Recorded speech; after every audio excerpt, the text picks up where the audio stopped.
The cult of the manager. It's not a new phenomenon, but it is very real. In today's video, we are going to be talking about essentially the cult of the manager. So, for those of you not in the know, let me give you a brief background.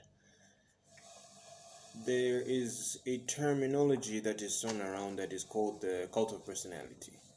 It applies to people who, mostly politicians and leaders.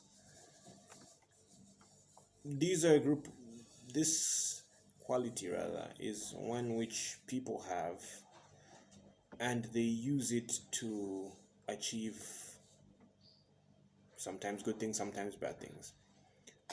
Politicians, for example, they can use the charisma they have to make people follow them. They can form parties and things like that. And people generally follow them because they've got so much charisma. It can become scary at certain points if it is misused. Okay? But how does that apply to football? You see, most football managers have to be good leaders. They have to be. Because for players to follow you, it means that you're telling them something that you're motivating them. You're telling them something that they want to hear or that they need to hear. If a manager does not have strong leadership qualities, he's either likely to fail or he'll employ someone next to him to cover up his weaknesses. You see, he might be the smart one, his knowledge of the game might be deep, but he might not be a good leader. Okay, so he'll have someone else buffer that. But for the most part, football managers are leaders. And you've got this thing in English football in particular, where the manager is the be-all and end-all. And when the manager has great charisma, it can often spill over into him becoming a one-man cult, as it were. So what ends up happening is that the players will buy into his charisma, the media will buy into him, and the supporters will buy into him. But that will only last as long as results are going their way. Okay. With charisma, a manager can achieve great things. Sir Alex Ferguson had great charisma. Arsene Wenger had great charisma. The two of them achieved a great deal within the game because, not solely because they had charisma, but in a good chunk of the reason why they succeeded in what they did was because they had charisma. Players followed them. I mean, you have stories of ex-Arsenal players who went from being hardened drinkers to indulging in yoga simply because Arsene Wenger told them to. He told them to prolong their careers. Okay, and those two are just examples, but you've got you get the idea of that simple example. Now, in modern day football, the cult of personality and the cult of the football manager is still going strong. You've got managers who are universally loved and they're not questioned for the most part. People like Pep Guardiola and Jurgen Klopp and the like. These men are supremely successful, not just because they're good at what they do, in other words, coaching, but because they've got the personality to match. And because they've got the personality to match, it's generally a good thing. For the teams that they're managing. But the problem arises when it spills over into being weird and toxic. It only becomes toxic when results on the football pitch start going awry.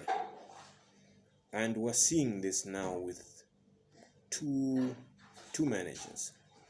One is Jurgen Klopp and the other one is Jose Mourinho. People have started to notice Jurgen Klopp's flaws.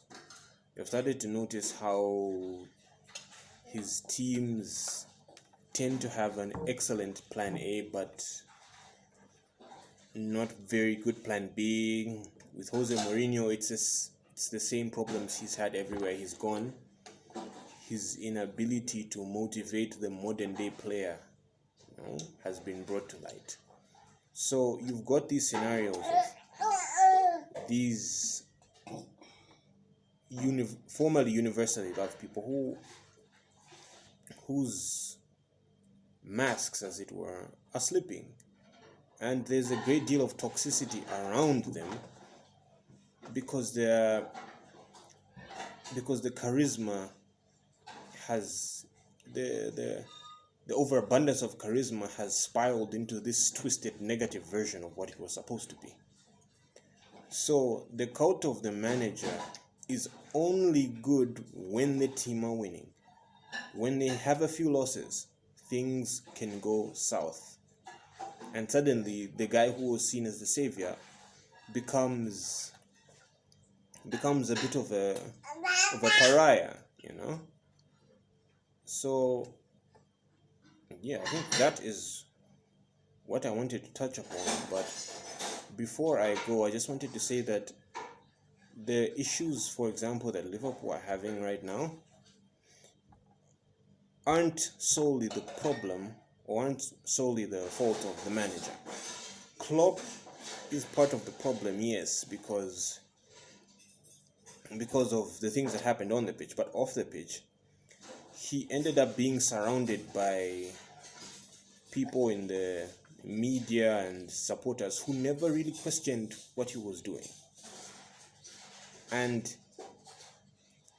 it ended up turning into a negative because literally everyone, turned a blind eye to the mistakes he was making.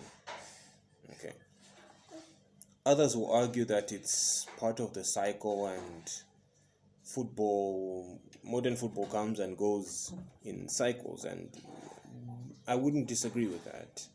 After all, Jurgen Klopp had a period of time at Mainz where he was successful, and then, as the cycle ended. He went to Dortmund and he left them in a very difficult position, but his cycle had come to an end. But it would have been a much smoother exit, in my opinion, if he didn't have a bunch of yes men in the media, And that's the problem that Spurs are going through with Jose Mourinho. As early as last evening, there was a story which broke on the Daily Mail in the UK, Mail or Telegraph, one of the two, where Spurs are looking. The rumor is that this Tottenham Hotspurs are looking at getting in a different manager. That's how badly things are going on that side, because things have turned toxic.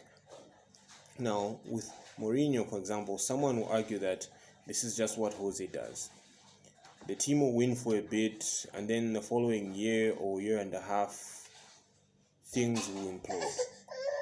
But it's weird for Spurs because things have imploded for them earlier than most people expected them to. Most people expect a Jose Mourinho team to peak in its second season. But it's like there's a perfect storm at Spurs and things have just gone bad. So, in a nutshell, the cult of the manager has to... I'm not saying it has to come to an end, but be careful if the manager at your football club doesn't get any criticism. It's not normal for a coach to not be criticized. So I'm glad, as a United supporter, I'm glad when people criticize my coach. It just shows that people are watching him very closely, and that forces him to do his job to the best of his abilities. The people follow these managers with a lot of charisma. They tend not to look at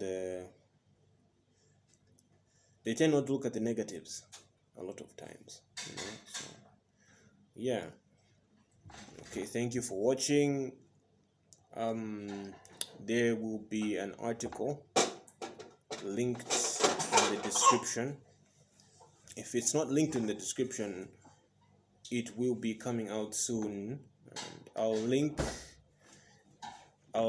the page to all my articles in the sports section of Kwacha Magazine, and you should be able to read the full article on the cult of the manager if not today, then in a couple of days. Thank you for watching. Be sure to like, share, and subscribe. Peace.